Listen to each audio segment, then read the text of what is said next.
So welcome to my reaction to the new Nintendo Direct. And a few surprises today, a couple of disappointments, but overall some very interesting games were announced. I will ask you guys, what did you think of this new Nintendo Direct? Yes, there was a whole bunch of leaks out there about certain things. They were kind of true and kind of very different than what we expected. And I have my notes here, so I'm going to kind of go through everything that I was interested in. I'm not going to talk about every game, just the things that I thought were noteworthy, that is for sure. So we started with Splatoon 3, an expansion pack, another expansion pack coming out, and I'm like, okay, for Splatoon players, that's really awesome, but well, you know, what else have we got? What else is going on here? And then we go into Mario vs. Donkey Kong. And an interesting game, something that I don't think I'm very interested in, but I think a lot of people might enjoy. And it's kind of like a puzzle action game. We gotta go through the levels and figure out how to get to the top and, you know, finish the puzzles and all of that. It looks interesting, and there was a leak out there that there was gonna be a new Donkey Kong game. And so my expectations were here. And when I saw Donkey Kong, I'm like, oh, here we go. And it was just this nice little kind of action puzzle game. And I'm like, I guess that's it. And you know, for Donkey Kong, it was it. They showed some Prince of Persia, The Lost Crown. And I've got to say, when I first saw this game announced, which was a while ago now, I was kind of lukewarm on it. I thought, oh, it looks okay. The more and more I see of this game, the more I'm like, I've got to play this game. It's kind of like, obviously, it's Prince of Persia, but it's really got such a great aesthetic to it, and it really looks nice, and it really looks like a lot of fun, great bosses, a lot of really interesting action. The game is growing on me, and that's the interesting thing, because I didn't think that when I first saw it. Now we cut into Super Mario RPG, and I couldn't be more thrilled. I'm like, yes, you can show as much as you want of this game, because I bought that game originally day one when it first came out, nearly 27 years ago, which is just insanity to me now, but I'm so happy that they've remade this game, you know, given it a really nice facelift, and they've also updated some of the gameplay. So in the past, when you would hit one enemy, now you can hit multiple enemies with that attack, and they seem to be doing a lot of tweaking that way and kind of modernizing it a little bit, and I'm all for that. And they have kind of like a boss rush mode there, so you can fight the bosses again, but they're harder versions of them. So there's that to do, but I'm really excited about playing that game because I'm really looking to revisit my youth on that one. And I remember playing it when I was like 22 years old and having a really good time on a night, and I have not played the game since back then. So it's going to be really fascinating to revisit it. Now they showed another code, Recollection, and it's a remake of an old game called Trace Memory that came out on the DS. And I remember when the game first came out and I thought, I've got to play this game. And I never did. I never did. So this is kind of interesting that they're remaking this, and they're also bringing out a game that never came out over here that was Japan only. So I'm like, okay, maybe it's time to finally play this game. Now they showed that Princess Peach game. We didn't know what it was. Was it an action game? Was it an RPG? What was this game? It's called Princess Peach Showtime. And it's kind of interesting, I gotta say, because Princess Peach changes costumes and investigates the world through that. And so she can open up certain levels by using different costumes and things like that. Kung Fu Peach is a thing. It's a thing. I saw that and I'm like, I was just laughing. I'm like, that is just too funny to see. I really like seeing, you know, Kung Fu Peach there going on. And it's kind of interesting. She changes outfits and investigates these levels.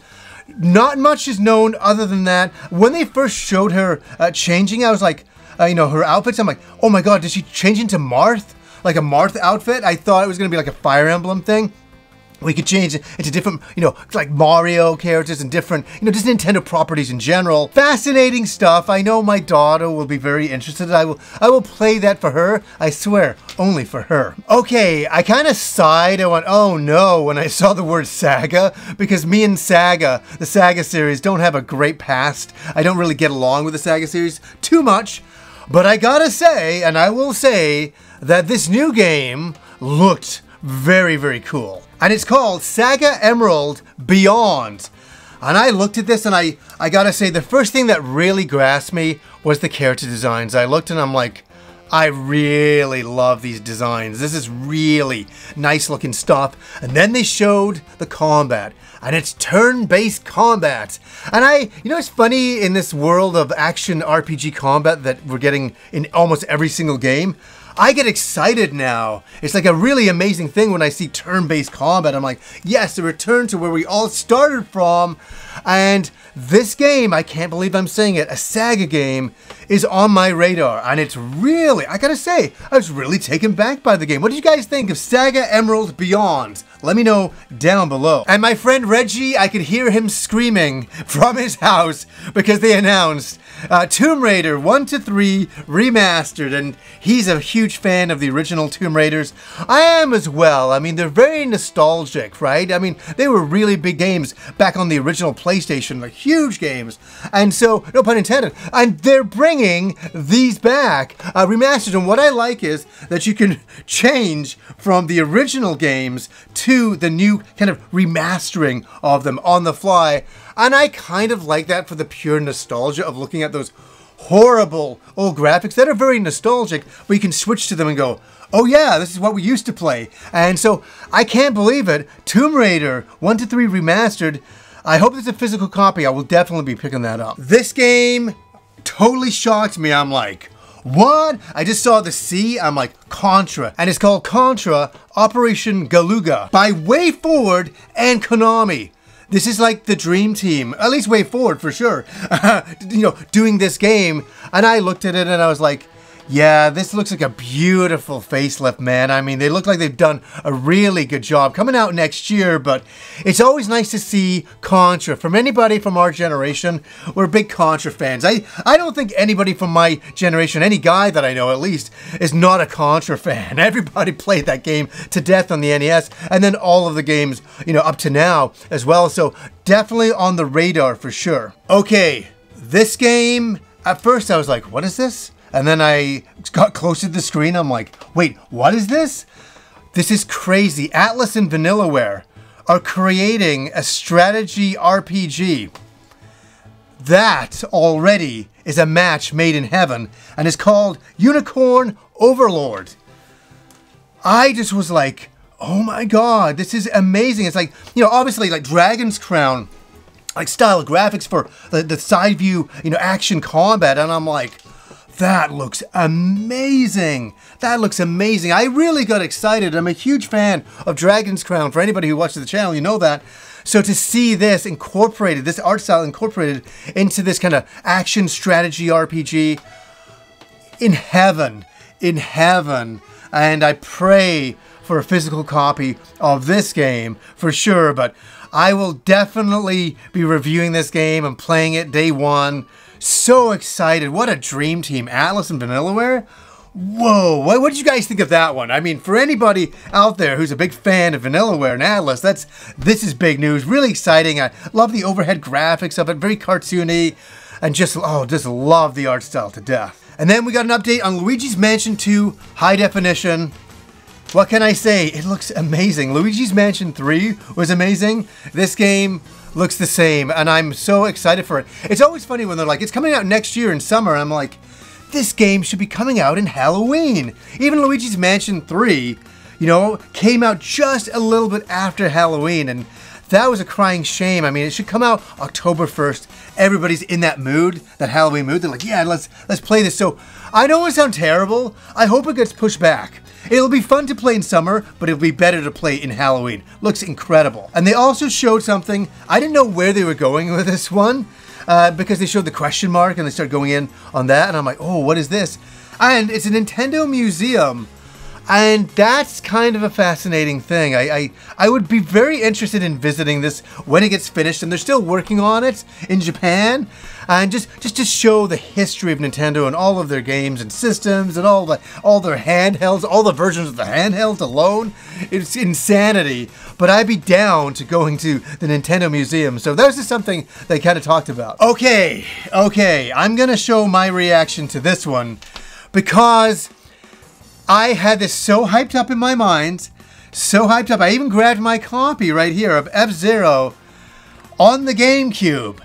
I thought it was it. There was a leak that there was going to be an F-Zero game shown at this Direct, and there was, but it wasn't what we were thinking. Please take a look at this.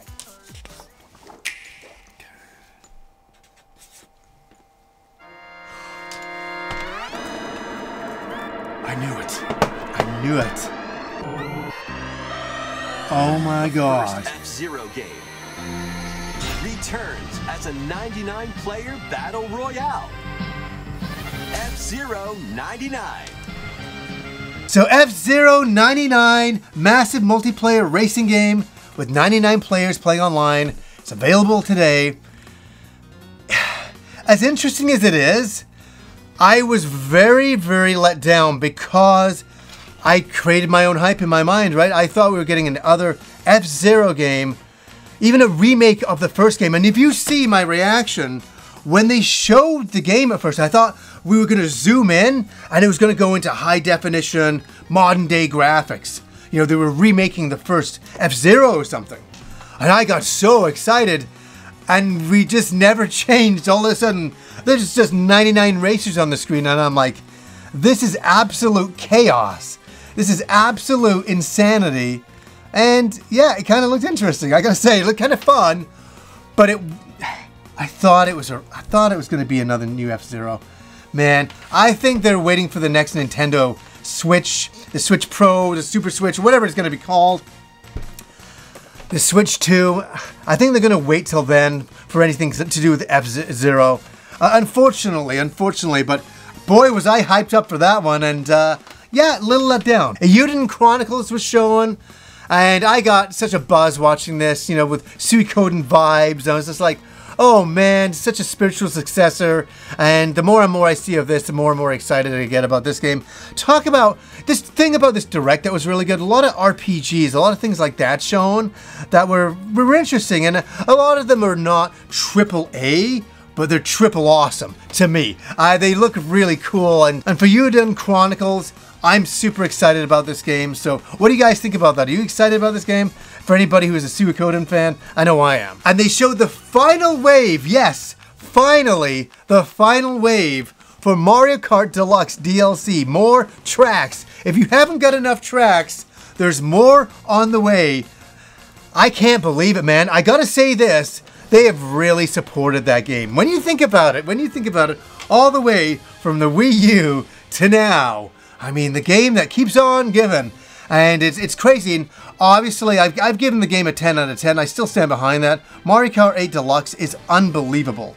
It's one of the best games on the Switch, for sure. And I remember when the game came out, I'm like, yeah, man, this game is high up there. But with all of the DLC, I mean, they've added to it so much. What do you guys think? I mean, unbelievable what they've done with DLC for this game. I mean, I say the game that keeps on giving. And speaking of which, we get to the end.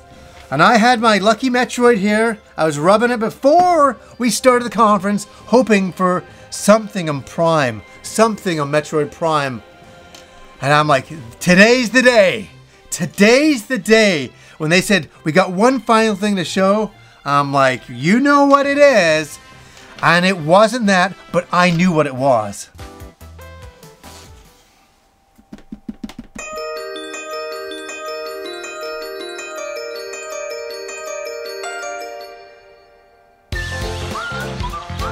Super Mario remake. I knew it right away. Paper Mario Remake, The 1,000-Year Door. I have my original copy right here that I bought back in the day. Yes, it's a bestseller version, but it was my version I got back then. So happy to get this. And when I saw that they're remaking it, I'm like, you know what? A remastering of this game is only, a remake remastering of this game is only a great thing for anybody who missed it. I love this game on the GameCube back in the day. It was perfection, absolute perfection. So very happy that they're revisiting this. You know, Nintendo seems to be doing that, going back and taking classical games and giving the remake treatment of them, and I'm all for it. I'm all for it, especially if a new audience can discover these games. Like Super Mario RPG is a great example where people can go in and play that game now. That's awesome. That's going to be great when that comes out. So what did you guys think of this Direct? Was it disappointing? Was it exciting? Did you have it built up too much in your mind like I did a couple of times? No Metroid, no F-Zero remake or new game. It is what it is. It's a Nintendo Direct. And to be honest with you, some of the announcements today, I was really thrilled about. I did get something out of it, and I was happy to get up at 6 in the morning to watch it and to get ready for it, because Nintendo Directs are always so early for everybody over here. I'm like, oh my god, 7 a.m. start. Everybody in the East is like, hey, 10 a.m. for me, no big deal. But for sure, very exciting, and I really enjoyed the Direct. What did you guys think? Let me know down below. So anyways, guys, until next time.